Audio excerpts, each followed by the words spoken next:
Lecture number 3 है power transmission का। आज का टॉपिक है फेरांटी इफेक्ट्स।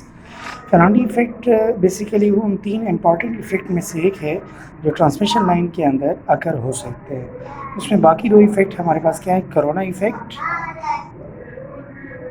और स्किन इफेक्ट। तो नेक्स्ट लेक्चर्स में हम स्किन इफेक्ट और उससे ऑनवर्ड लेक्चर में हम कोरोना इफेक्ट के बारे में डिस्कशन करेंगे। लेकिन फर्स्ट ऑफ ऑल इस लेक्चर का जो हमारा टॉपिक है वो है फेरांटी इफेक्ट। तो फर्स्ट ऑफ ऑल हम डिफाइन करते हैं फेरांटी इफेक्ट को कि ये किस वजह से होता है। The effect of a transmission line which is due to line capacitance. Effect due to line capacitance.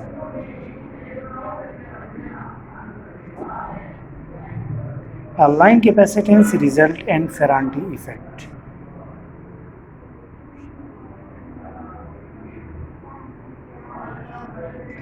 अब how this happened to occur?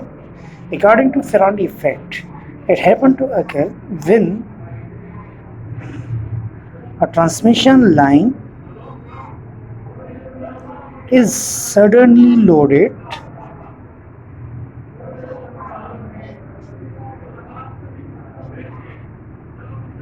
after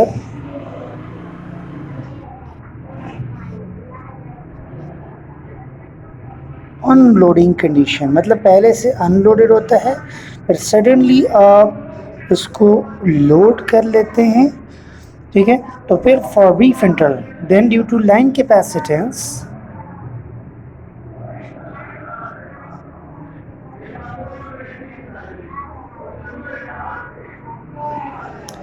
the load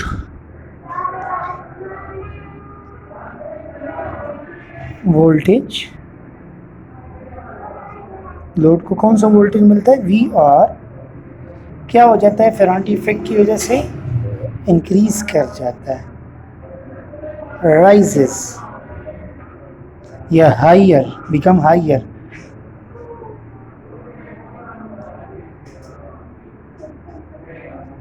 then load voltage मतलब उसके मुकाबले में किस चीज़ से हाई हो जाता है, राइज हो जाता है, source voltage, that is Vs। Mathematically अगर हम इसकी डिफिनीशन करना चाहते हैं कि अगर आपको फील हो कि लोडेड, जब आप लाइन को अनलोडेड हालत से लोडेड हालत में लाते हैं, अगर आपको रिसीविंग एंड वोल्टेज कुछ लम्हे के लिए, कुछ देर के लिए सेंडिंग एंड वोल्टेज से ज़्यादा मिले, तो ये इफ़ेक्ट आपके पास फेरांटी इफ़ेक्ट कहलाता है।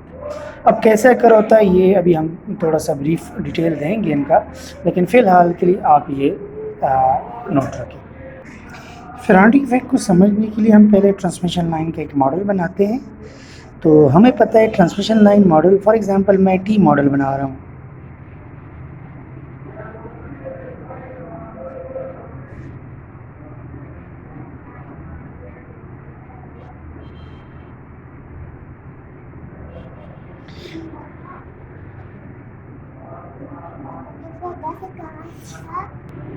तो ये मैंने एक टी मॉडल ड्रॉ किया, इसमें आपको नज़र आ रहा है। ये इंशाल्लाह नेक्स्ट लेक्चर में मेरी कोशिश होगी कि पहले लाइन के मॉडल्स के हवाले से डिस्कशन करूं, लेकिन उसके लिए ये है कि प्री रिक्विजिट नॉलेज आपके लिए मैं अभी बता देता हूं कि ये टी मॉडल है। ट्रांसमिशन लाइन चूँकि कापर का बना होगा तो उसकी रेजिस्टेंस होती हैं, उसकी रेजिस्टेंस को अगर हम आधा कर ले, आधा सेंडिंग एंड की तरफ और आधा रिसीविंग एंड की तरफ रिप्रेजेंट कर लें।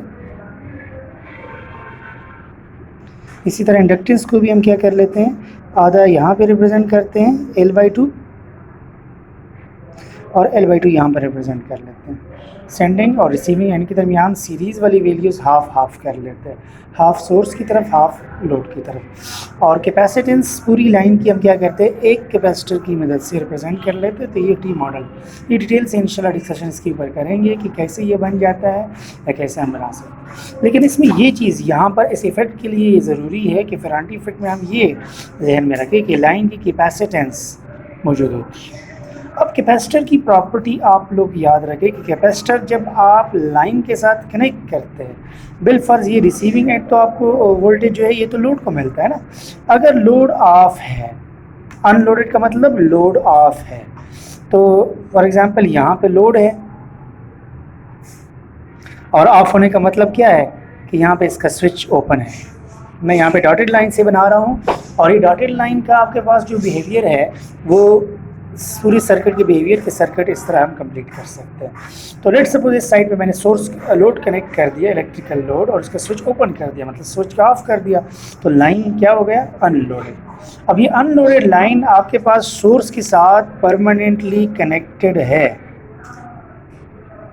सोर्स हमने कट ऑफ नहीं किया, लोड हमने कट ऑफ कर दिया, और जब आपके पास लोड कट ऑफ हो गया तो इसका करंट आपके पास अभी भी फ्लो कर रहा है। तो इसलिए हम लाइन को, चाहे लोड ऑफ हो, लाइन को हाथ नहीं लगाते, क्योंकि इसके अंदर चार्जिंग करंट फ्लो कर रहा होता है। चार्जिंग करंट किस काम आता है, कैपेसिटेंस को चार्ज करने के लिए। तो जब ये कैपेसिटेंस के अंदर करंट फ्लो करता है तो कैपेसिटर चार्ज हो जाता है, और इसके ऊपर वोल्टेज, कैपेसिटर जब चार्ज हो जाता है तो ये वोल्टेज सोर्स की तरह अपने क्रॉस वोल्टेज डेवलप कर लेता है, ये सबको पता है। तो छोटे बैटरी की तरह ये काम करता है। वो उससे अपने अंदर कितना वोल्टेज, फॉर एग्जांपल यहाँ पे मैं दिखा रहा हूँ कि लेट सपोज वो वोल्टेज VC वोल्टेज कैपेसिटर पर आ चुका है। अब मतलब ये अगर हम बैटरी के तौर पर कंसीडर कर ले तो ये बैटरी VC के बराबर के वोल्टेज के हिसाब से करंट लोड में फ़्लो करवा सकती हैं जब अब लोड ऑन करेंगे। ठीक है, अभी हमने लोड ऑन नहीं किया, अनलोडेड हालत है। अब जब हम लोड ऑन करते हैं, लाइन को लोड करते हैं, तो हम स्विच को क्लोज कर देंगे। स्विच हमने क्लोज कर दिया तो क्लोज स्विच की वजह से करंट की फ्लो शुरू हो जाएगी। अभी ये सोर्स भी कनेक्टेड है, ये सोर्स भी कनेक्टेड है, तो एट ए टाइम ये दोनों सोर्सेज इस लोड पर अपने करंट को फ्लो करवाने की कोशिश करेंगे। मतलब अभी जो इस लोड को वोल्टेज मिलेगा या जिन वोल्टेजेस के ये ज़ेर असर होगा वो कैपेसिटर वोल्टेज और सोर्स वोल्टेज दोनों का मजमुआ होगा। मतलब प्रेशर ज़्यादा हो गया, मतलब अभी जो हमारे पास जो रिसीविंग एंड पर वोल्टेज है वो क्या हो जाएगी, ब्रीफ इंटरवल के लिए सोर्स वोल्टेज और कैपेसिटर वोल्टेज के मजमुए के बराबर होगा।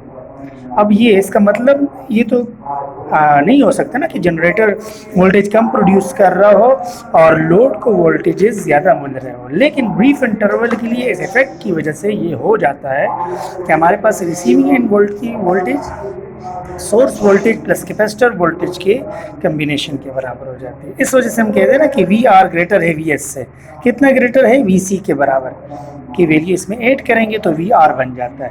तो ये कंडीशन आपके पास एक्सप्लेनेशन में, आप वर्डिंग में आप लिखेंगे। अगर आप डिटेल आंसर देंगे, अगर आपसे पूछा जाए कि व्हाट इज़ फेरांटी इफेक्ट, तो आप इस तरह की लाइन ड्रा करेंगे और लाइन को पहले अनलोडेड शो करेंगे, फिर लोडेड, फिर अनलोडेड में इसके ऊपर वोल्टेज आ जाएगा। वो वोल्टेज कितना होगा, VC। फिर जब लाइन को हम लोड करेंगे, स्विच को क्लोज करेंगे, तो उस वजह से ये वोल्टेज सोर्स और ये कैपेसिटर की वजह से जो वोल्टेज सोर्स वजूद में आ चुका है, दोनों के ज़ेरे असर रिसीविंग एंड वोल्टेज डेवलप हो जाएगा। इसका मतलब रिसीविंग एंड वोल्टेज कितना बन जाएगा, capacitor voltage plus source voltage. This means the condition of Ferranti effect is satisfied, that is V receiving end voltage will be in this case greater than V sending voltage. By how much amount? By amount of capacitor voltage. सो ये आज का topic था, Ferranti effect. उम्मीद है आपको समझ आ चुकी होंगी इस टॉपिक की। Thank you very much. आप वीडियो लाइक कीजिएगा अगर आपको समझ आ चुकी हैं या आप कुछ इन्फॉर्मेशन हासिल कर चुके हैं, और बाकी दोस्तों के साथ शेयर कीजिएगा ताकि इम्पॉर्टेंट इफेक्ट सबके समझ में आ जाए और इलेक्ट्रिकल को समझने में आसान हो। Thank you very much. अल्लाह हाफिज़।